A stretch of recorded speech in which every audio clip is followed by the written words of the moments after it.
చూడండి కాంట్రాక్టర్లకి లాభం ఏ విధంగా లాభమైందో ఒక్కసారి చూడండి. కాళేశ్వరంపై వాస్తవాలు దాచిన బీఆర్ఎస్ తప్పుదో పట్టించేలా డిపిఆర్ రూపకల్పన అంటూ ఒకటి చూస్తున్నాం. కాళేశ్వరం ప్రాజెక్టు బెనిఫిట్ రైతులు ప్రభుత్వానికంటే కాంట్రాక్టర్లకే మేలు ఎక్కువ జరిగిందని కాగ్ అభిప్రాయపడింది.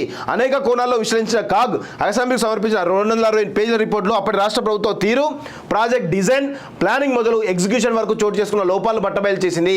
ఆనాడు డిపిఆర్ అడిగితే కూడా నాటి ప్రభుత్వం ఇవ్వలేదని పేర్కొంది. ఈ ప్రాజెక్టు పూర్తి స్థాయిలో కంప్లీట్ అయ్యి ఆశించిన ఫలాలు అందాలంటే ఎన్నో ఏళ్ళు పడుతుందని వ్యాఖ్యానించింది.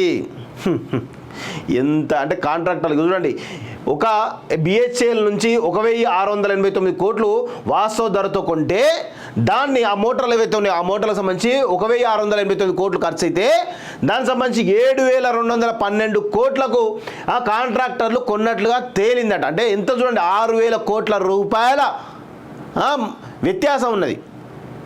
అంటే ఏ విధంగా అక్రమాల అవినీతి జరిగిందో ఒక్కసారి మనం చూడాలి. వాస్తవంగా ఇలా చెప్పుకుంటూ పోతే చాలా అంశాల్లో ఈరోజు పెద్ద ఎత్తున 1,00,000 కోట్లు 96,000 కోట్లు ఇప్పటికే పెట్టినట్టు గుర్తు. 96,000 ఎకరాలకు కూడా సరిగా నీళ్ళు ఇవ్వలేనటువంటి పరిస్థితి ఈరోజు కేసీఆర్ చాతగాని దద్దమ్మది అని చెప్పేసి మనకు తెలుస్తూ ఉంది.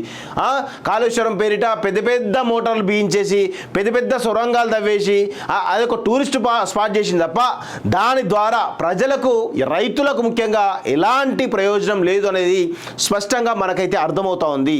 దాన్ని ప్రజలు అర్థం చేసుకోవాలి. ఇంకా కూడా కేసీఆర్ నమ్ముదాం, కేసీఆర్ ఇంకా కాళేశ్వరం ప్రాజెక్ట్ కట్టి మొత్తం అద్భుతం చేసింది అనుకుంటే చాలా పొరపాటు. చాలా అందరూ కూడా గమనించాల్సిన అవసరం ఉంది. చూడండి, 10 ఏళ్లలో కట్టాల్సిన అప్పు 2.5 లక్షల కోట్లట. జిఎస్డిపిలో 37% చేరిన రుణాలు, దళిత బంధు అమలులో తప్పుడు లెక్కలు, ఎఫ్ఆర్బిఎం చట్ట నిబంధన ఉల్లంఘన, విద్యా వైద్య రంగాలకు తక్కువ ఫండ్స్, నష్టాల్లో 39 ప్రభుత్వ రంగ సంస్థలు, అసెంబ్లీలో కాగ్ నివేదిక వెల్లడి అంటూ ఒకరిని చూస్తా ఉన్నాం. సో ఎన్ల చూడు ప్రతి దాంట్లో కూడా ఇదే పరిస్థితి కనబడుతుంది తప్ప ఎక్కడ కూడా కనీసం ఈ కాళేశ్వరం ద్వారా అసలు ఎవరికైనా నిజంగా అభివృద్ధి జరిగింది అంటే అది శూన్యం అని చెప్పేసి చెప్పొచ్చు వాస్తవంగా. సో ఇక్కడ ఇంకొక విషయం ఏంటంటే మిత్రులారా, ఒక్కసారి వెలుగులో కూడా మీకు కొన్ని విషయాలు చూపించే ప్రయత్నం చేస్తా.